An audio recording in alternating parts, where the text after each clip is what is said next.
Estamos entrando a la recta final de esta serie que decidimos comenzar de sermones y de predicaciones para el inicio del 2023, en donde elegimos ciertas parábolas que Jesús dijo cuando estuvo caminando con sus discípulos en esta tierra.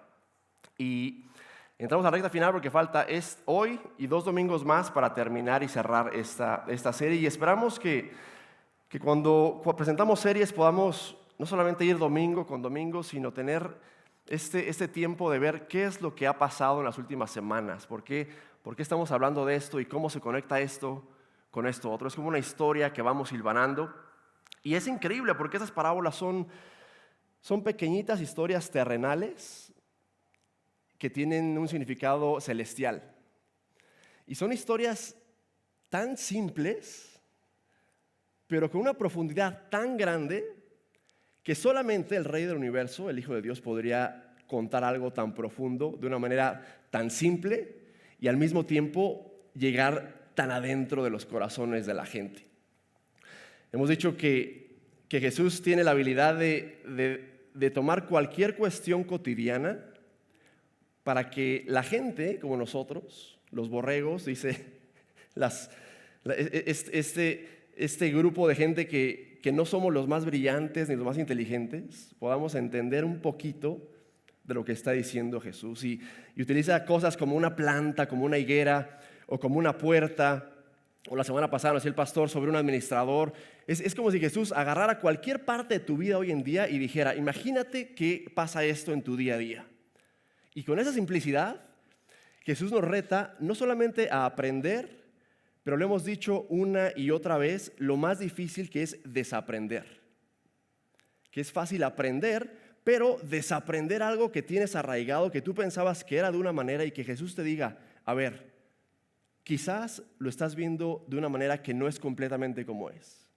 Y la humildad que requiere decir: tal vez estoy equivocado, no es fácil. No es fácil decir que estás equivocado. Esta semana me pasó con mi hijo algo penoso, pero que traté de utilizar para enseñarle algo. Y es que de cumpleaños recibió una cámara fotográfica que se quiere llevar a sus deportes extremos. Y me enseñaba un video en YouTube de una cámara el famoso selfie stick, que se va grabando el tipo en la nieve, pero no se ve el selfie stick. Entonces yo le decía a mi hijo: es imposible, es un truco, ahí está. No, papá, ¿qué es esta cámara? No, es imposible. Que no se vea el palito que está deteniendo la cámara. No, papá. Y yo me estaba enojando, le decía: a ver, Ethan, no seas bobo. ¿Cómo crees que no se va a ver el palo de una cámara? No, papá, no sé cómo explicarte. Y estábamos ahí los dos, y dicho y hecho, me meto a YouTube y veo que es una cámara especial que graba 360 grados y que de alguna manera el ángulo no se ve. Al día siguiente me dice mi hijo: papá, espero que no tengamos un debate como el de ayer otra vez. Le dije: hijo, perdóname, pero estaba equivocado. Sí existe esa cámara y no es la que compramos, te compramos otra. Y digo esto para decir que a veces como adulto es difícil decir: no es así. Pero estoy dispuesto a ver tu punto de vista. De hecho, creo que la única manera en la que crece la mente y el corazón es cuando estás expuesto a algo que no es como tú lo ves. Por eso es difícil a veces el matrimonio. Será muy sencillo si los dos viéramos todo de la misma manera y ahí fuéramos. No. Es que esta manera, y puede ser mejor tu manera que la mía, y cómo duele hacer eso. Y lo mismo pasa con las parábolas. Hoy, en la sección que vamos a estar, hay 2 parábolas. Nos vamos a enfocar un poco más en la segunda, pero por alguna razón Lucas pone las 2 historias juntas. Las 2 hablan un poco de la oración, sobre todo la primera. Y en la segunda vamos a ver a 2 personas que oran de manera distinta.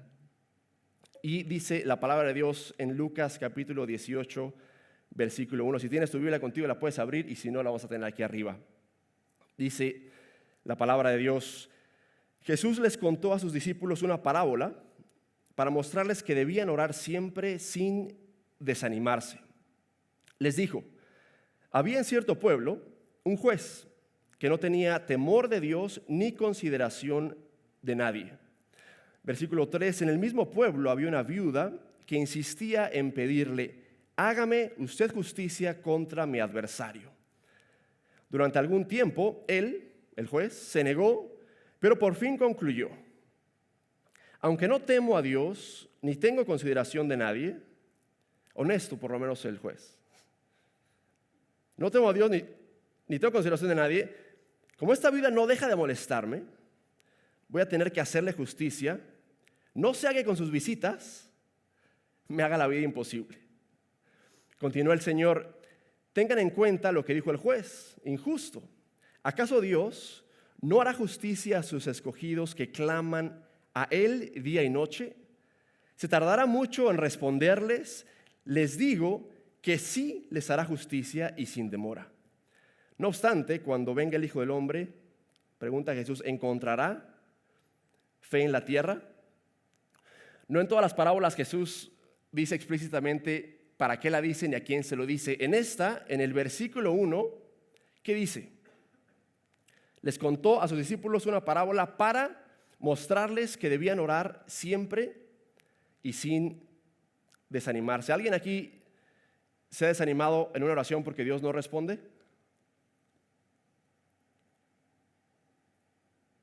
¿Alguien aquí se ha desanimado porque Dios respondió que no? Yo he escuchado esta parábola muchas veces decir hermanos y hermanas que me dicen: si tú oras tanto como la vida insistente, ¿qué va a pasar? Dios te lo va a conceder, el Dios Santa Claus. Si tú le pides y le pides y le pides, en otras palabras, lo molestas y lo molestas y lo molestas, es como el juez. Dios va a decir: ay, ya me tiene hasta el gorro, Iván. Ok, toma. En las parábolas Jesús a veces hace una comparación de personajes hacia Dios, y en otras como esta hace un contraste completamente distinto. Sabemos que Dios no es un juez que no tenga consideración de nadie, ni que tenga temor al mismo Dios. Sabemos que Jesús está planteando una historia que es algo completamente opuesto a cómo es Dios. Y yo le doy gracias a Dios por las cosas que me ha dicho que no a mi oración, aunque insistí. Hace apenas 2 semanas que el Powerball estaba en $700 millones. ¿Alguien ha orado porque le salgan los 6 numeritos? Y dice: te prometo, Señor, que si me lo saco voy a ayudar a esta persona y esta. Y uno ora con mucha fe, quizá por cosas así. También uno ora cuando alguien está en el hospital de una manera completamente distinta. Esta semana en el grupo, en el chat de la iglesia, una hermana nos pidió oración por un familiar que está batallando con cáncer, que está sufriendo de dolor, y obviamente la iglesia se une en oración con la intención de que Dios diga que sí a la oración. Pero Dios no es un juez injusto, sino un Padre perfecto. Y tú y yo descansamos en el hecho que Dios responde de acuerdo a ser un Padre perfecto. Dice la palabra de Dios que Dios sabe que si le pides un pan, no te va a entregar una serpiente. Y yo me pregunto si estaría aquí hoy si me hubiera sacado los $700 millones. Solamente no. Solamente estaría firmando mi avión privado y diciendo: voy el próximo domingo. No sé, pero Dios sabe. Dios sabe. Y descansamos en el hecho de que, ¿tú te imaginas que Dios dijera: ahí viene otra vez? ¿Te imaginas? Es casi una ironía pensar que nuestro Dios dijera: ay, ya me va a pedir Iván otra vez por su juntita que tiene hoy a las 9 de la mañana, que porque tiene miedo que la gente piense mal de él. ¿Tú te imaginas que Dios se cansara y dijera: ay, toma tu capricho ya pues? Como a veces hacemos como papás: ya, por favor, ya cállate, toma, ya, toma el celular, vete, ya, vete de aquí. Gracias a Dios que no es un juez injusto y que Dios sí tiene consideración y gracia y amor por aquellos que le piden a Él. Ahora bien, pasamos a la segunda parábola y al final podremos hacer la conexión entre ambas. Dice en el versículo 9, algunos que confiando en sí mismos se creían justos y que despreciaban a los demás.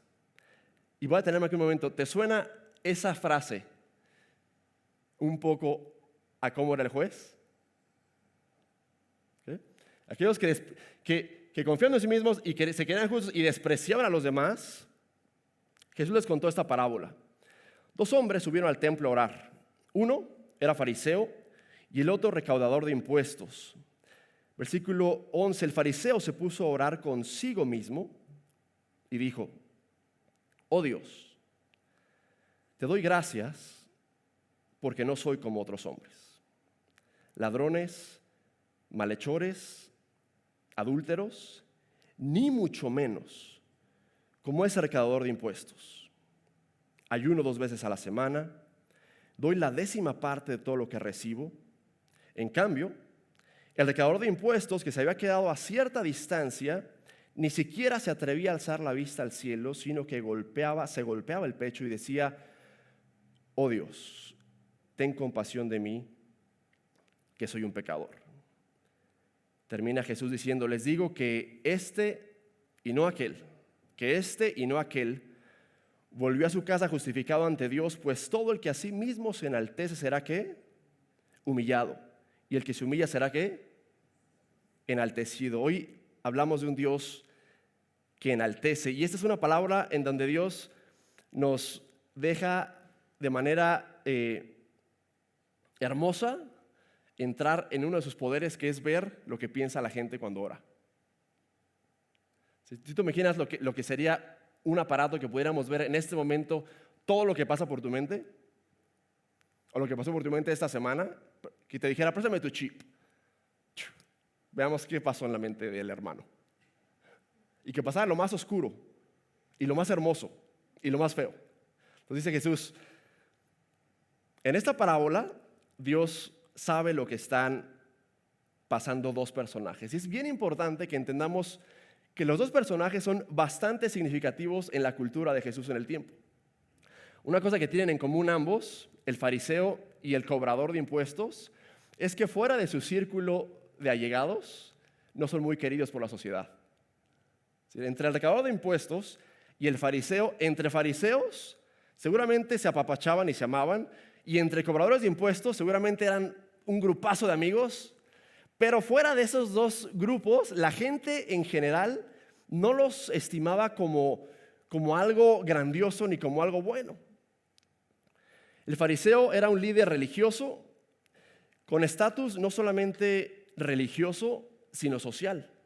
Es decir, que lo que sabía lo hacía en la escala social un poco más arriba, pero también en la escala económica. La mayoría de ellos tenían la capacidad de tener dinero. Era gente, podemos decir que de buen corazón, que amaba la ley de Dios, que amaba tanto la ley de Dios, que hasta le pusieron más leyes. Amaba la ley tanto que dijeron, pongámosle más. No 10 mandamientos, ¿qué te parece 613 más? Para que estemos seguros de que vamos siguiendo a Dios de la manera que Jehová nos ha mandado. Nada malo con eso, es un buen corazón, es una buena intención. Por otra parte está el recaudador de impuestos. Y antes del recaudador de impuestos, algo que la gente tenía en común con los fariseos es que sabían que el fariseo tenía cierta conexión con Dios. En México decimos que tienes palanca. Tener palanca es como decir, si por ejemplo quieres un trabajo en el gobierno, oye, ¿no tienes una palanca? Que significa que ponga mi nombre en un escritorio y que esa palanca, gracias a esa palanca, suba. Entonces el fariseo tiene esta palanca, este acceso especial ante Dios, pero en el otro lado está el recaudador o el cobrador de impuestos. Prefiero la palabra cobrador porque me hace pensar algo mucho más negativo que recaudador. ¿Alguna vez has sonado tu teléfono porque le debes al banco? Y están llame y llame y llame. Es un cobrador. Bueno, El cobrador de impuestos, debido a su profesión, automáticamente por ser cobrador de impuestos, la gente sabía que no iba a ser una persona honesta. Hay una palabra otra vez de donde yo vengo, que es la palabra tranza. Espero que en tu país de origen no sea una grosería lo que estoy diciendo. Pero un tranza, en México decimos, el que no tranza no avanza. Y es que el tranza es aquella persona que chambea, que trabaja, pero que todo el mundo sabe que no es honesto, que está haciendo negocios por abajo del agua, pero le va muy bien, pero es un tranza. Es decir, le va bien, pero no le importa, no tiene escrúpulos y puede pisotear a quien sea necesario, poner una firmita en donde no vaya. Y eso a veces te hace caer a ti o a mí, los buenos inocentes.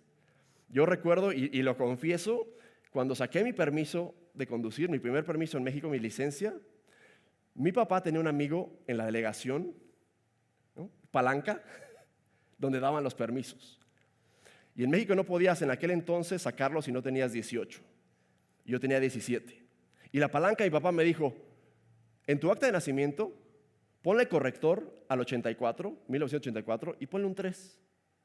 Y obviamente el acta de nacimiento se ve bien escrita con una máquina y se veía obvio que yo le quité el 4 y le puse 3 y le dimos una lana al tranza en un folder con mis papeles. Me acuerdo perfecto, 300 pesos. Es más, bueno, eso no, 300 pesos. Y a las 2 horas ya tenía mi licencia de conducir. Y yo contento, me acuerdo que a las pocas semanas, y le comentaba esto a mi hijo después de nuestra discusión de la cámara, que me para la policía, sabiendo que es un chavito en un carro que le va a dar miedo. Y los policías en México, la mayoría, no la mayoría, hay unos buenos y malos. A mí siempre me han tocado unos que son muy malos, cuando te paran, te espantan. Y me acuerdo perfecto, me dijeron, no, te vamos a llevar a la cárcel, a la delegación, y te vamos a quitar el carro y te va a costar. Ok, síguenos. Y ahí me llevan los policías, síguenos. Y me llevaban por unos callejones que yo nunca había entrado y jugaban policía bueno, policía malo. Y me paraban tantito y salía el policía bueno. No, dice mi pareja que te vamos a llevar, pero yo le digo que no. Y el otro policía gritando, ya vámonos. Y yo diciendo al policía, bueno, no, por favor. Bueno, después de 2 horas finalmente me dice el policía, que era un tranza. Mira, te va a costar 1,000 pesos la multa. Dame 500 y aquí la dejamos. Traigo tanto, no me acuerdo cuánto traía. Gracias, señor, muchas gracias. Ya, llegué a mi casa temblando, llorando. Y mi papá en su amor se empezó a reír de mí. Me dijo, ¿querías licencia, no? En otras palabras, más folclóricas. ¿Querías licencia? ¿Eres adulto? Ya está. Bueno, regresando al recaudador de impuestos, era alguien en esa cultura que la gente sabía que no era honesto, que manejaba con dinero, pero que seguramente le cobraba de más a la gente.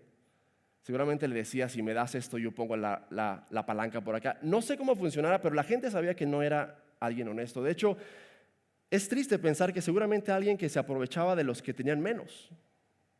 ¿Y qué te ha pasado? Que la gente, ver sufrir a alguien que no tiene, pero a alguien que no tiene escrúpulos, y quitarle lo último que tiene a alguien que casi no tiene, eso es un poco peor que quitarle al que tiene mucho, pareciera.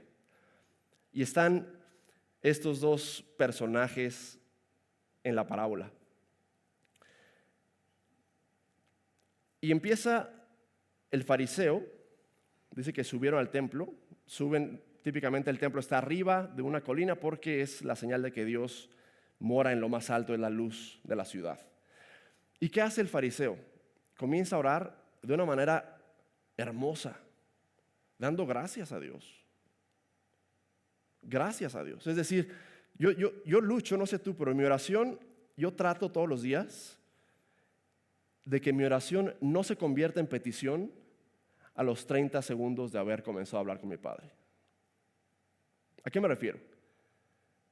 Me refiero a que yo lucho personalmente todos los días con decir, Señor, gracias por abrir los ojos, por estar bien, por mi familia, y muy pronto empiezo a pedirle a Dios pero échame la mano con esto, que no está mal. Es más, Dios dice, quiero que me pidan, quiero que estemos en conexión. Pero el fariseo, ¿qué comienza dando?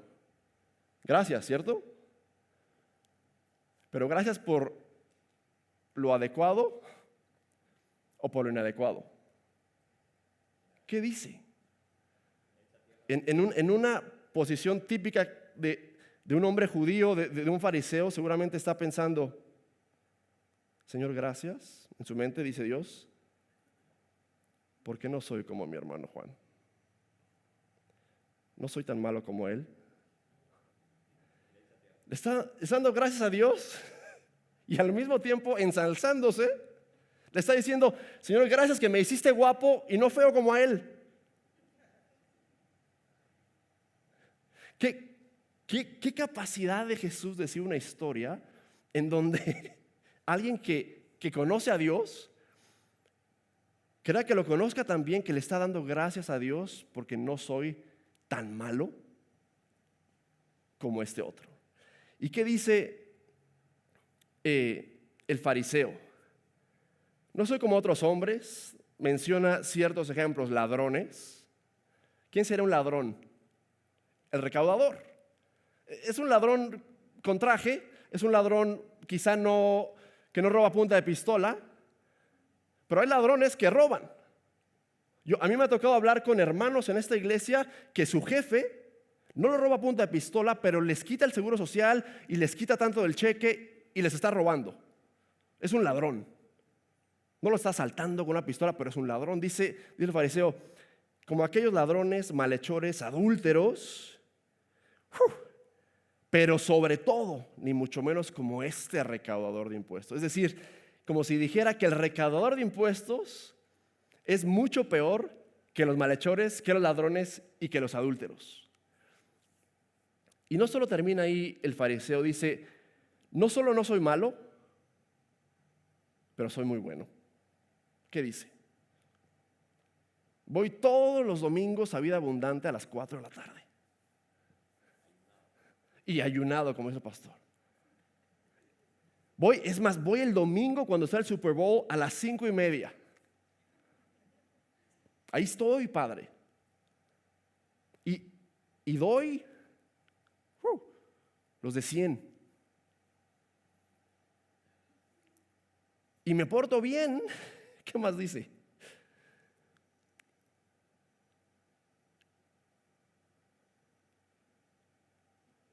Que a cierta distancia se había quedado el peor de lo peor, que está de este lado. Y me encanta la manera en la que Lucas cuenta la historia porque nos hace pensar que la postura física cuenta mucho en cuando nos dirigimos a Dios. La típica postura de un fariseo era estar así, que la gente lo viera. Estoy orando a Dios. Y dice la palabra que el cobrador de impuestos ni siquiera puede levantar el rostro de la pena que siente de quién es. Y tiene una sola petición. Dice la palabra, se está tocando el pecho, como diciendo, todo esto que está aquí, una cosa te pido, Señor. Ten compasión de este pecador. El contraste de ambas personas, uno que conoce a Dios, que se dice seguir a Dios, y el otro que abiertamente tranza y avanza, pero que ha llegado a un punto en su vida en donde está diciendo, Señor, lo único que te pido es que tengas compasión de mí.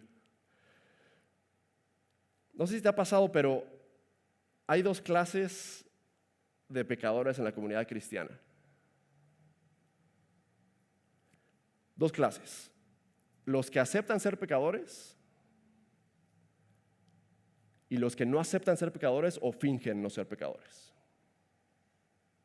Otra vez, dos tipos de pecadores. Los que aceptan ser pecadores, no estoy hablando de nuestra identidad como personas, simplemente de aceptar. Los que aceptan que son, o los que no aceptan o fingen que no son. Y si algo he aprendido con Dios es que Dios no está muy de acuerdo con el fingimiento. Tampoco dice la palabra que Dios aborrece el pecado, pero que el fingimiento es un tema que Dios también aborrece. En inglés, la palabra, cuando dice el versículo 9, algunos que se creían justos, no tenemos una palabra en español que nos haga entender lo que es en inglés self-righteousness.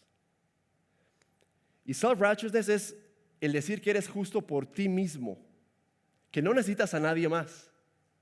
Y ayer por la noche, buscando en un diccionario muy reconocido, cuando puse self-righteous, ¿qué palabra crees que me dio? Y es un diccionario que uso yo para el trabajo. Yo estaba pensando que iba a decir que se justifica por sí mismo o una persona que busca méritos propios. La palabra self-righteous decía santurrón. Santurrón, o santurrona. Que es esta cosa de decir, yo soy muy santo y muy bueno, pero todo el mundo sabe que no soy muy santo y no soy muy bueno. Eso es como un santurrón, es como, no estoy diciendo que alguien que busque seguir a Dios y que en verdad busque la santidad y que Cristo vive en él, eso es distinto, pero alguien que pretende ser algo que todo el mundo sabe que no es. Yo con el tiempo he aprendido casi a querer más a la gente que es abierta sobre su vida que a los que pretenden o pretendemos no serlo. Y es difícil. Yo recuerdo la primera vez que vine a esta iglesia, me dijo el pastor, todavía estábamos reunidos acá atrás, y me dijo, a ver si nos vamos a tomar un café o platicamos. Sí. Y la primera vez que fuimos a un Starbucks, yo traía mi lista de cosas que le dije, mira, este soy y por esto he pasado. Quiero empezar de una vez sacando los muertos del closet para que empecemos bien. Este soy. Y la gracia con la que me recibió jamás se me va a olvidar. Porque por las mismas razones que les conté a él, a mí me habían como que hecho el feo en otros lugares religiosos, que es lo peor. No me importa que me echen el feo en mi trabajo, pero sí me importa que la gente que dice a Dios diga tú no vales y no mereces. Y en esta idea de que hay algunos que aceptamos ser pecadores y otros que fingimos no serlo, Dios habla de esta idea de justificarse a sí mismo. Yo la llamaría como una arrogancia espiritual. Es la mejor manera que puedo para escribir el ser justo por sí mismo. Es ser arrogante espiritualmente, es decir, yo por mí mismo y por quien soy, estoy bien con Dios. Estoy siendo arrogante, no necesito a nadie ni a nada, es más, ni a Dios, porque ya estoy en donde debo estar. Y Dios, en la palabra de Dios, en la Escritura, no dice que Dios desaprueba la arrogancia o el orgullo espiritual, este orgullo de, ¿me explico? Decir, yo soy. En la palabra de Dios no dice que Dios la desapruebe, tampoco dice que le desagrade, dice que la aborrece. Dios aborrece, en otras palabras, odia la arrogancia espiritual, el orgullo de decir soy mejor que otros, gracias Dios que me hiciste mejor que otros y no soy como Él.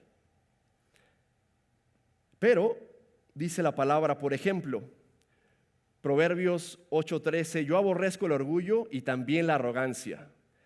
16:15, el Señor aborrece a los arrogantes, Una cosa segura, que no quedarán impunes. También dice la palabra de Dios, con amor y verdad se perdona el pecado y con temor del Señor se evita el mal. Y esto es interesantísimo. ¿Qué viene después de la arrogancia? Dice, al orgullo le sigue la destrucción.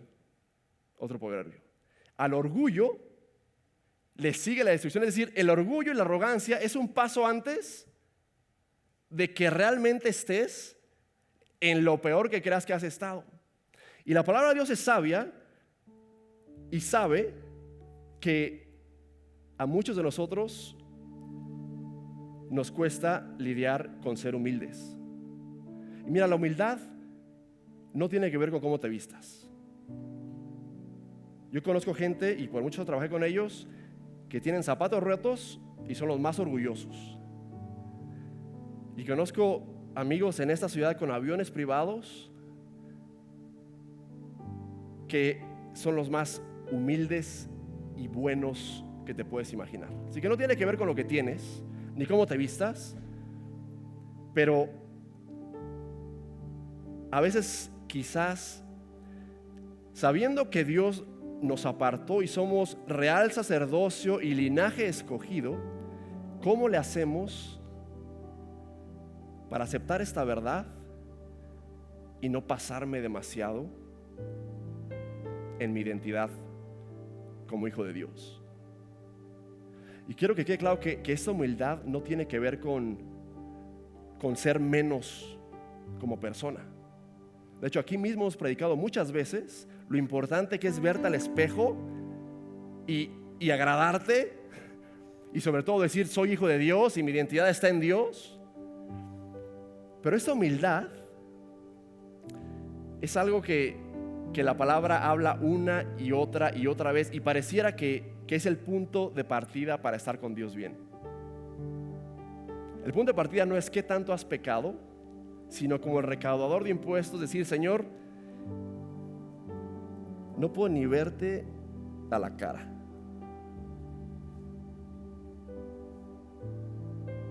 Tú sabes exactamente lo que hice, lo que he hecho, lo que hago. Detrás de cámaras, detrás de la puerta de mi casa, en el cuarto con mi esposa, lo que sea. Tú sabes, Dios, y me da pena siquiera pedirte. ¿Ves el contraste de que Dios no es el juez que te va a decir, ya está aquí otra vez con sus problemas de identidad, ya pecó otra vez? Quiero retarte un par de cosas en este día. La primera es, ¿cómo te percibes tú ante Dios? ¿Cómo te ves a ti mismo en tu relación con Dios? ¿Qué tan arriba? ¿Qué tan abajo? ¿Qué tan bueno? ¿Qué tan malo? ¿Cómo percibes tu presencia ante Dios? Dice Dios que ninguno tenga un concepto más alto de lo que debe, de sí mismo. Pero es un gran concepto. El punto es en la segunda pregunta, y es ¿cómo ves a los demás? Primera, ¿cómo te percibes tú en tu relación con Dios? La segunda es ¿cómo percibes a los demás con su relación con Dios? Quizá dirás, yo no juzgo a la gente que no trae buenos zapatos. Bien por ti. ¿Qué tal los que traen buenos zapatos? ¿Será un creído? Seguramente es un payaso. No, seguramente tiene mucho, seguramente no da, seguramente tiene deudas, no sé. Pero en los años en la iglesia yo he conocido hermanas, híjole, perdón que lo diga, que se visten de falda larga y cabello largo y destrozan a otras hermanas con la lengua. Yo he conocido hermanas que se visten con ropa apretada, quizá no tan apropiada, pero que a su manera están buscando temerle a Dios.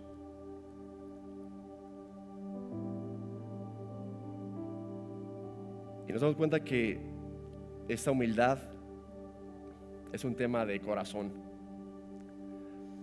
Y no sé si te ha pasado que alguna vez conoces a alguien, quizá famoso, que admiras, y tienes la oportunidad de hablar con esa persona, o te lo encuentras en un aeropuerto, y o te engranda la persona que es, o te decepcionas por completo de cómo te saludó. Yo cuando estaba en la escuela, en la preparatoria, yo quería ser futbolista, y me acuerdo que una vez el equipo de mis amores fue a jugar a mi universidad, y yo estaba como una niña en concierto de Justin Bieber. Los voy a ver. Y recuerdo perfecto estar hasta adelante, y mi jugador favorito iba saliendo en el camión, y le dije: Pavel, brother, vamos a ser campeones este año, ¿cierto? Y me dice: chavo, ¿cómo crees? No te ilusiones, esto no es como crees. Mi sueño de mi ídolo se quebró. Y casi dije: ya no le voy a ir a la América para que se les quite. Pero no, sigue siendo el equipo de mis amores. Unos 20 años, unos 15 años después, voy a una conferencia cristiana y voy a conocer a mi autor favorito. Es malamente mi ídolo en la lectura cristiana, un misiólogo australiano. Y recuerdo estar ahí y todos están caminando por ahí, y yo decía: es él, lo he visto en las fotos, en los videos, en YouTube, ahí está. Y me acuerdo perfecto encontrarlo en el pasillo y decirle en inglés: Alan, perdón que te moleste. Y lo primero que me dijo fue: brother, how are you? Hermano. Dije: Alan, vivo en Lubbock, hay una comunidad hispana muy grande, tengo el sueño de hacer esto. Dice: ay, hermano, yo vivo en California, amo a los hispanos. ¿Y qué crees que me pasó a mi corazón? A este tipo que admiraba y que idolatraba de mala manera, quizá, aún creció mucho más mi respeto y mi admiración por él. Y quizá te ha pasado, a veces traemos aquí algún artista en diciembre, y es hermoso que se quede a dar autógrafos al final y que te abrace. Y algún día pasará quizá que traigamos a uno que diga: adiós, con permiso, adiós, Dios. Que digas: oh.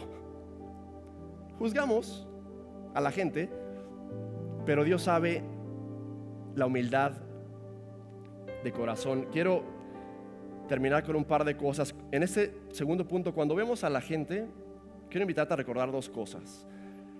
El ser humano tiene dos condiciones. Una que es primaria, que viene primero. De hecho, que lo aprendí de este tipo que conocí. Ahorita me llegó a la mente eso. Es que es creado a la imagen y semejanza de Dios. Es una condición primaria. La segunda es que es pecador y que ha fallado. ¿De dónde viene eso? De que Dios creó al ser humano en el jardín, y que al momento de que llegó la tentación cayeron. Pero primero dijo Dios: se parecen un poco a mí. Y en esa verdad deberíamos de ver a la gente siempre como imagen y semejanza de Dios. Él se parece un poquito a Dios. No automáticamente pensando: ay, esta vieja, su tercer matrimonio, o esta hermana, ay, si supieras, o a este hermano le encanta él. Ya. No somos la policía espiritual de la iglesia para ver quién va y quién no va. No somos.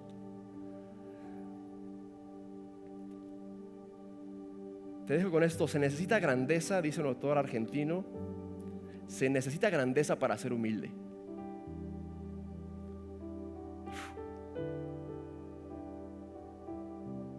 Se necesita grandeza para ser humilde. Dice Filipenses que Cristo, no considerando su naturaleza siendo Dios, decidió hacerse como lo más malo de lo malo y encarnar entre la gente. Y algo maravilloso es que Dios humilla al hombre sin degradarlo y lo exalta sin agrandarlo. Dios humilla al hombre sin degradarlo y lo exalta, pero tampoco para que te sientas el más importante. Y es como lo platicábamos hace unas semanas: Dios quiere que tomemos el lugar no más importante del banquete, sino el de menos importancia. En el reino de Dios, mi hermano, hermana, el camino es hacia abajo y ya Él nos agarra para arriba otra vez. Y eventualmente vamos a estar arriba todos, disfrutando, pero el camino con Cristo es hacia abajo. Y a ver quién está abajo y darle juntos. Así que yo te invito el día de hoy a reflexionar sobre estos dos puntos. Uno, cómo te ves en relación con Dios y cómo ves a los demás. Y la otra cosa que siempre queremos ofrecer es un momento y una oportunidad, un espacio para orar. Si tienes algo en tu vida que te está pesando, si te sientes como una viuda insistente que está pidiendo y pidiendo y pidiendo, Dios quiere que seamos persistentes en la manera que hablamos con Él. Y no me gustaría que nos vayamos con la idea de que Dios va eventualmente a decirnos que sí. El punto de la primera parábola no es que Dios va a conceder lo que le pidas. El punto, como lo dice Cristo al principio, es que se mantengan persistentes en oración y que no se desanimen.